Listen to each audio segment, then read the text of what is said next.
One of the most terrifying things I've seen in my life is what they did to Steve Donziger. So for anyone in our audience who doesn't know, he was a lawyer who successfully sued Chevron on behalf of the native people of Ecuador.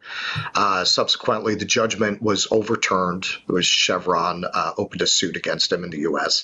He's placed under house arrest. He went to prison for refusing to violate attorney-client privilege by turning over his devices to Chevron lawyers, and then they stripped him of his license to practice law. Now, if they can do that to Steve Donziger, can't they do that to anyone? Do we have rule of law in the U.S. anymore? And as a lawyer, and Glenn, I worry about this for you. Do you ever worry they're going to do something like that to you eventually? Well, first of all, Tucker Carlson just interviewed, I don't know if you guys saw, I think it was last night, Alex Jones. Yeah, I saw part of that, yeah. Yeah, and Tucker began by admitting that he used to think Alex Jones was insane and malevolent. Because that's kind of what was in the ether. And obviously, Alex Jones has made some gigantic mistakes that you cannot make if you want to be a dissident and hand people weapons, obviously Sandy Hook being the primary one.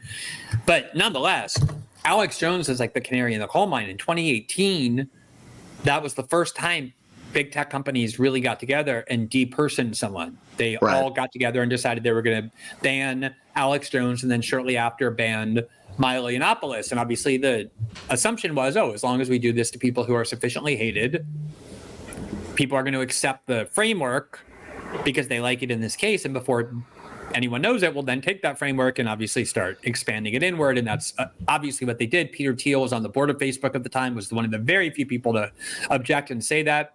But he was a small minority of people who opposed it. And that's what happened. And every year that has gone by, what happens is that every time there's a new crisis or purported crisis, January 6th, Russiagate, the COVID pandemic, the war in Ukraine, now this war, every one of these is exploited to say this kind of speech that we don't like is too dangerous to permit. We need more and more tools to censor the internet, to punish dissidents. So you look at what was done to Alex Jones, he was completely wrecked. I mean, he has billion-dollar judgments against him.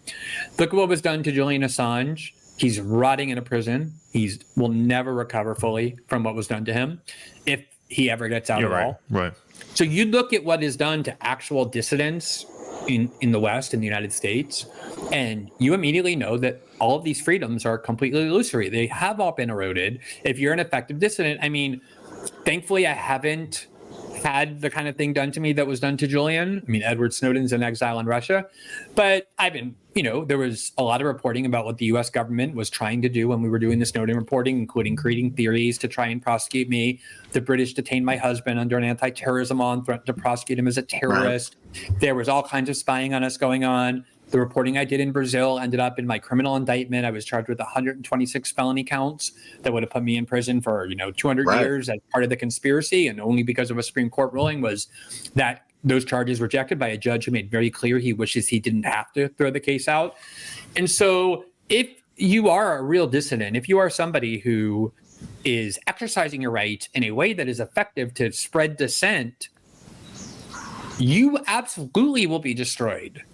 And, it's a question of how much effect you're having and how well positioned you've been and how strategic you've been that determines the extent to which that will happen. But you just look at the fate of real dissidents in the United States, and you should have no question that all of those lines that we might have thought when we were growing up, and then even as adults before we started paying a lot of attention, would never be crossed by our country, have been blown past many, many times. And of course, if you're like Jake Tapper or Chris Hayes, you have free speech. Like, you get to go on cable and like occasionally ask a hard question to a senator or whatever. It seems like, oh, look, that's like free speech. We're so happy to be American. But if you're an actual dissident to the like things that matter, and if you're having an effect on people, you're reaching people, you're playing around with their oil interests like Steve Donziger, and the sanctions regimes and the attempt to control Venezuela and that part of Latin America, you just look at the outcome of where these people end up, and it's not really a mystery, the state of the real framework of liberties that we have. Please clap.